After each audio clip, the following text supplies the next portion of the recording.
साथियों नमस्कार, स्वागत है आप सभी का आपके अपने YouTube प्लेटफॉर्म पर। आप में से तमाम विद्यार्थियों के कई सारे सवाल आए इन दिनों सोशल मीडिया से, माने कि फेसबुक से, इंस्टाग्राम से लगातार आप लोगों ने मैसेज किया और वीडियो के नीचे भी कमेंट बॉक्स में आपने लिखा। यूपी टेट को लेकर के, प्राइमरी को लेकर के आप सभी लोगों के तमाम डाउट्स हैं कि सर जी बहुत सारे बच्चों ने तो सिलेबस को अभी नहीं ध्यान से देखा है। वो पूछते हैं सर सिलेबस क्या है इसका, और बहुत सारे बच्चे पूछते हैं सर जी कौन सी किताब पढ़ें। सबसे बड़ा सवाल, जो सबसे ज्यादा सवाल आता है, सर जी पढ़ें कहाँ से, किताब कौन सी पढ़ें।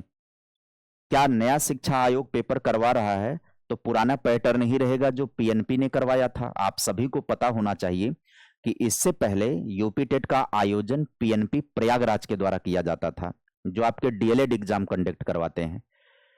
क्या अब नया शिक्षा आयोग जब परीक्षा करवा रहा है तो क्या वही पैटर्न फॉलो किया जाएगा, जबकि सिलेबस तो सेम है। सिलेबस जो पीएनपी के द्वारा तैयार किया गया था वही सिलेबस सेम टू सेम है। तो आप लोगों का ये सवाल है कि क्या हम प्रीवियस ईयर पढ़ लें तो काम हो जाएगा। जैसे कि डीएलएड में आप सभी लोगों का प्रीवियस ईयर पढ़ लेते हो तो मैक्सिमम काम हो जाता है। तो आइए इस सेशन में इन तमाम मुद्दों पर हम चर्चा करेंगे और आपको एक मास्टर प्लान समझाएंगे। अगर आप फॉलो करेंगे तो आपके लिए बहुत फायदेमंद हो जाएगा, लाभदायक हो जाएगा और आप बेहतर कर सकते हो अपनी परीक्षा में। सेशन का प्रारंभ करेंगे उससे पहले आपसे अपील करेंगे कि अगर आप चैनल पर पहली बार होंगे तो चैनल को आप सभी लोग सब्सक्राइब कर दीजिएगा, वीडियो को लाइक कर दीजिएगा, ज्यादा से ज्यादा मित्रों तक पहुंचाने का प्रयास करिएगा।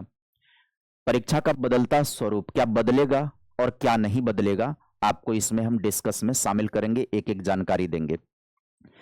परीक्षा नियामक प्राधिकारी पीएनपी जो है वो डीएलएड या बीटीसी का पेपर जो करवाते हैं उसी पुराने पेपर और यूपी टेट के पिछले वर्षों के प्रश्नों के को आंख बंद करके रिपीट कर लेते थे पहले के विद्यार्थी। पहले यूपी टेट में कुछ नहीं करना था, प्रीवियस ईयर पढ़ लीजिए, काम हो जाता था। 2021 का अंतिम पेपर आप उठा करके देखिएगा तो पूरी तरह से प्रीवियस ईयर उठा करके पूछा गया था। अब उत्तर प्रदेश शिक्षा सेवा चयन आयोग पहली बार यह परीक्षा आयोजित करेगा तो स्थिति तार्किक रूप से बदलनी ही चाहिए, इसमें कोई दो राय नहीं है। तार्किक रूप से स्थितियां बदलनी चाहिए क्योंकि जो पुराना पैटर्न है वो बिल्कुल डीएलएड के क्वेश्चन रिपीट करके यूपी टेट में आ जाते थे और अब ये बातें सभी लोगों को पता चल चुकी हैं, तो वो पुराना पैटर्न फॉलो करने का कोई मतलब निकलता नहीं है। और नया आयोग भाई है तो निश्चित तौर पर तार्किकता अगर देखी जाए तो चीजें बदलनी चाहिए। सिलेबस तो सेम है लेकिन परीक्षा का पैटर्न बात करें अगर हम तो क्वेश्चन का जो नेचर है वो बदलना चाहिए। एनसीटीई की गाइडलाइन से पूरा सिलेबस बधा हुआ है, टॉपिक वही रहेंगे जो आपने पहले पढ़ा था, जो आपके पहले सिलेबस में थे, लेकिन प्रश्नों की प्रकृति बदलेगी। नया आयोग नए विषय विशेषज्ञों को नियुक्त करेगा, कॉपी पेस्ट नहीं होगा। उन्हीं टॉपिक से नए तथ्यात्मक और थोड़े से अधिक अप्लाइड प्रश्न बनाए जाएंगे, इसकी पॉसिबिलिटी ज्यादा है। वो जो पुराना पैटर्न था ना वो पूरी तरह से मेमोरी बेस्ड पैटर्न था, जिसको रट्टा है, याद है, वो कर पाएगा, जिसको नहीं याद है बिल्कुल बेकार, वो फेल हो जाता था। जबकि पूरे के पूरे क्वेश्चन पूछे जाते थे डीएलएड के रिपीटेड। अच्छा, तब होता क्या था कि जो लोग डीएलएड करते थे उनका ऑलरेडी रिजल्ट यूपी टेट में अच्छा आ जाता था, क्योंकि वो डीएलएड करके आए हैं, वो अपना प्रीवियस ईयर अभी डीएलएड एग्जाम दिए हैं, वो पढ़ करके आते थे। बीएड वालों, डीएलएड वाले की किताब दूर दूर तक नहीं छूते थे, पहले बीएड वाले भी शामिल होते थे यूपी टेट देने में, इसलिए बीएड वालों का रिजल्ट गड़बड़ हो जाता था। अभी की स्थिति में थोड़ा सा बदलाव होगा, ये निश्चित है बदलाव होगा। अब आप समझिए, अब केवल पिछले 10 साल का पेपर रट कर जाने वाले रट्टू तोते मात खा जाएंगे। सफलता की कुंजी अब सीधे तौर पर बेसिक्स पर निर्भर करेगी। एससीईआरटी जो यूपी बोर्ड की किताबों की गहराई में आपकी सफलता की चाबी छुपी हुई है, इस बात को गंभीरता से समझ लीजिएगा। एससीईआरटी यानी यूपी बोर्ड की जो किताबें हैं वो आपके लिए बहुत रामबाण साबित होने वाली हैं। रटने की आदत से समझ तक का आपका सफर होना चाहिए।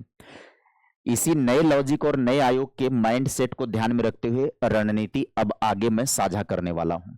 अब आप रणनीति समझिए, परीक्षा का नया डीएनए और अंकों का तार्किक विभाजन समझिए। 150 अंकों के पेपर को स्मार्ट तरीके से आपको टारगेट करना होगा। अब आप देखिए, जो स्कोरिंग जोन है 90 अंक का, उसमें सीडीपी हिंदी और लैंग्वेज सेकंड है, ये 60% हो जाता है। यही तो क्वालिफाइंग मार्क है आपका।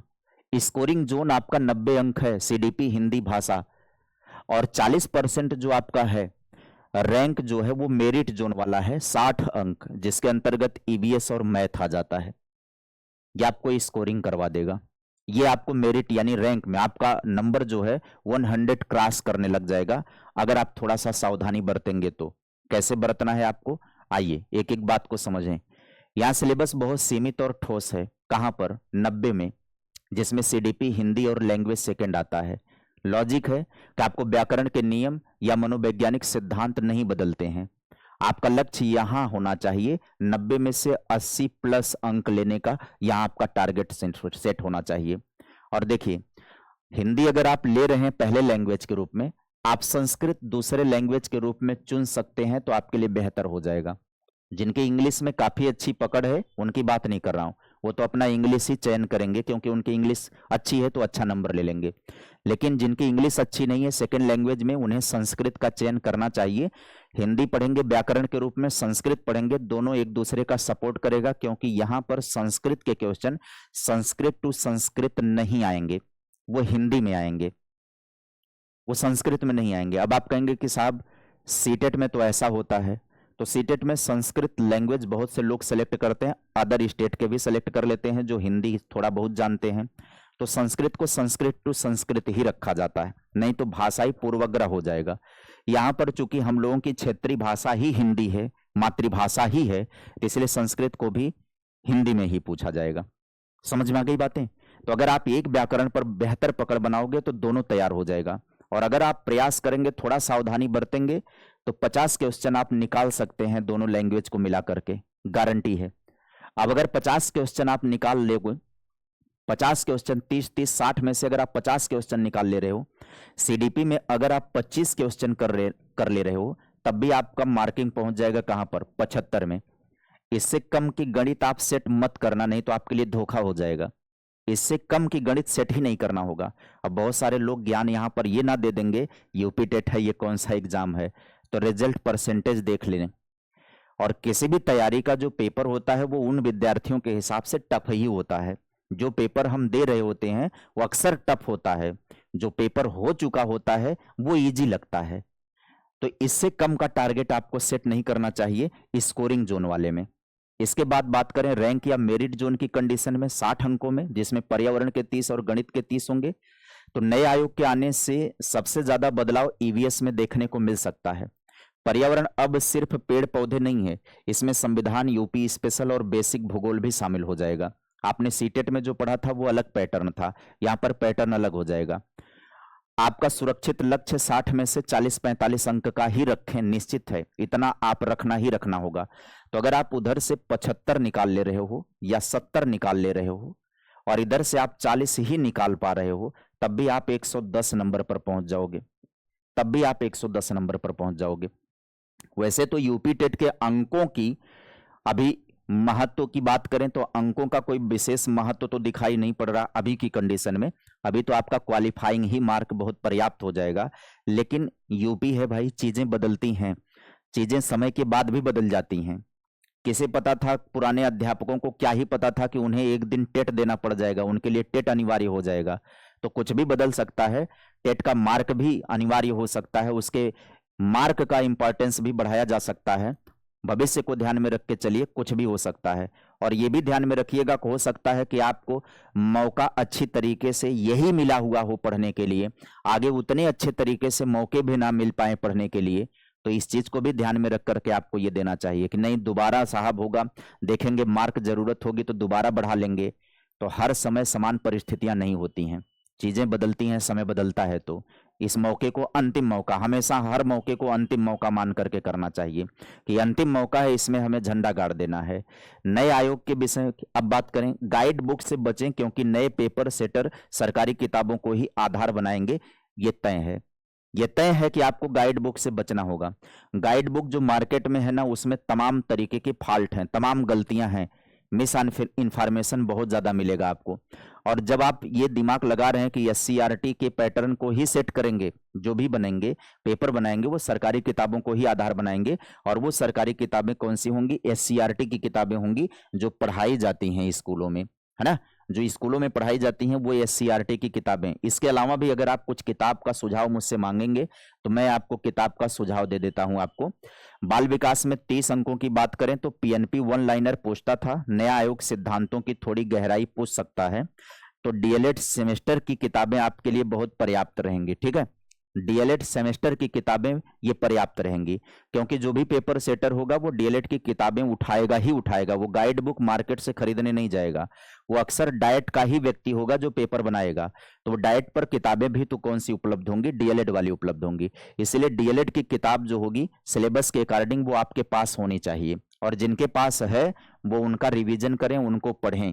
हाँ, ध्यान रखें, एथेंटिक किताब ही डीएलएड की रहे। डीएलएड में भी तमाम किताबें अनएथराइज्ड हैं, उसमें तमाम मिशन इंफॉर्मेशन पड़े हुए हैं, तो उसका भी एथराइज्ड होनी चाहिए। स्किनर, पाउलो, थांडाइक, पियाजे, वाइगोसेकी के केवल नाम न रटें, बल्कि उनके प्रयोग और उनके निष्कर्ष को समझें, क्योंकि उनके अप्लाइड क्वेश्चन भी बन सकते हैं। कक्ष में उनका इस्तेमाल कैसे होगा स्पष्ट सिलेबस में लिखा हुआ है। क्लास इंप्लीमेंटेशन की बात कही गई है कि कक्षा शिक्षण में उपयोगिता, तो कक्षा शिक्षण में उपयोगिता जैसे ही पूछेगा वो अप्लाइड क्वेश्चन हो जाएगा, मतलब वो पेडागोजी का रंग ले लेगा। बात करें हिंदी 30 अंकों की, तो व्याकरण हमेशा स्कोरिंग होता है। उसके लिए आदित्य पब्लिकेशन जो बहुत कारगर किताब होती है व्याकरण को लेकर के, क्योंकि उसमें सभी परीक्षाओं का क्वेश्चन शामिल होता है और व्याकरण की ढेर सारी जानकारियां आपको एक जगह मिल जाएंगी। उसमें रस, छंद, अलंकार और साहित्य रचनाएं विशेष तौर पर आप इनको पकड़ में लाइए, क्योंकि इनमें गलतियां ज्यादा होती हैं। ये तो हो गया सीडीपी और हिंदी को लेकर के बात करें। अब बात करेंगे हम पर्यावरण अध्ययन को लेकर के, जो सबसे महत्वपूर्ण बात आती है। सबसे ज्यादा धोखा देने वाला विषय है भैया यूपी टेट में ये। अभी तक जो लोग इस बात को गंभीरता से नहीं ले रहे हैं वो पुराने विद्यार्थियों से मिल लें, उनकी स्कोरिंग यहाँ पर गिर जाती है। तो पर्यावरण जो है ना वो सबसे ज्यादा धोखा देने वाला विषय है। इसमें क्या करिए आप, स्रोत आपको बताऊं, कक्षा 3 से 5 तक का हमारा परिवेश आता है। कक्षा 6, 7, 8 की एससीईआरटी में पृथ्वी और हमारा जीवन जो भूगोल से रिलेटेड है, हमारा इतिहास और नागरिक जीवन जो संविधान है, यही आप पढ़ लीजिए। ये एससीईआरटी की किताबें आपके पास होनी चाहिए, चाहे आप प्राइमरी दे रहे हैं, चाहे आप जूनियर दे रहे हैं, चाहे आप दोनों दे रहे हैं, ये दोनों जगहों पर काम कर जाएंगी किताबें। 6, 7, 8 तक की किताबें आपके पास होनी चाहिए। विशेष ध्यान दें, भारतीय संविधान में अनुच्छेद, राष्ट्रपति, पंचायत और पूरे स्पेशल यूपी स्पेशल के नोट्स अलग से बना लें। यूपी के भी कुछ क्वेश्चन इसमें ईबीएस के अंदर शामिल कर दिए जाएंगे। प्रामाणिक स्रोत गणित और दूसरी भाषा को लेकर के बता देते हैं आपको। गणित में प्राइमरी में एडवांस गणित नहीं आती है, केवल बेसिक कैलकुलेशन आता है। कक्षा 3 से 8 तक की एससीईआरटी की किताब आपके लिए द बेस्ट रहेगी, है ना। जितना गंभीरता से इस बात को समझ लेंगे उतना आपके लिए फायदेमंद होगा। और यही नहीं, ये आगे आपको सुपर टेट में भी सेम यही पैटर्न फॉलो करना होगा, यही पढ़ाई आपको फॉलो करना होगा। 3 से लेकर के 8 तक की एससीईआरटी की गणित की किताब आपके लिए रामबाण साबित होगी। बेसिक अभ्यास करिए, आर.एस. अग्रवाल या एस.डी. यादव की कोई भी किताब ले लीजिए प्रैक्टिस करने के लिए, या प्रीवियस ईयर प्रैक्टिस करिए, या अदर स्टेट के जो पात्रता परीक्षाएं हुई हैं सिलेबस के अकॉर्डिंग उन पर प्रैक्टिस करिए। लेकिन पढ़ने के लिए वही पढ़िए, इनके अभ्यास प्रश्नावली तक को हल कर डालिए। दूसरी भाषा संस्कृत की बात करें या अंग्रेजी की बात करें, तो देखो संस्कृत के लिए एकमात्र किताब इन दिनों यूपी टेट वाले बच्चे खरीदते हैं, है ना। वो भूषण जी की किताब है, विजय पथ के नाम से आती है, संस्कृत गंगा के नाम से आती है। वो किताब हर विद्यार्थी पढ़ता, वो अपने आप में संपूर्ण सिलेबस को समाहित करते हुए यूपी टेट के लिहाज से लिखी गई है। अंग्रेजी के लिए लूसेंट ग्रामर का उपयोग कर सकते हैं आप, है ना। अंग्रेजी के जो अंग्रेजी सेलेक्ट कर रहे हैं लूसेंट ग्रामर का इस्तेमाल कर सकते हैं। अब आइए आगे बात कर लेते हैं। टाइम मैनेजमेंट की बात करें, बहुत सारे विद्यार्थी ये पूछते हैं सर जी पढ़ाई के लिए क्या टाइम मैनेजमेंट करना होगा। तो ये हालांकि ये अपने ऊपर डिपेंड करता है, अपनी सुविधाओं के ऊपर डिपेंड करता है, अपने समय और अपनी परिस्थितियों पर निर्भर करता है। फिर भी मैं आपको कुछ निर्देश कुछ समझा सकता हूं। ईवीएस एंड जीके की बात करें तो 1.5 घंटे सिलेबस सबसे व्यापक है। 1 घंटा SCERT theory, 30 minute objective question आप सॉल्व करिए, आपके लिए बेहतर होगा। गणित को आपको रोजाना कम से कम 40-50 बेसिक सवाल का प्रैक्टिस करना होगा, अन्यथा गणित आपको धोखा दे देगा, है ना। यूपी टेट में गणित जो है बहुत गलत हो सकता है अगर आप इस पर टाइम नहीं देंगे तो। सीडीपी में आप कम ही टाइम दो, सीडीपी केवल 1 घंटा जो है टॉपिक सिद्धांत रोज पढ़िए, 60 नोट्स बनाइए या प्रैक्टिस कर लीजिए।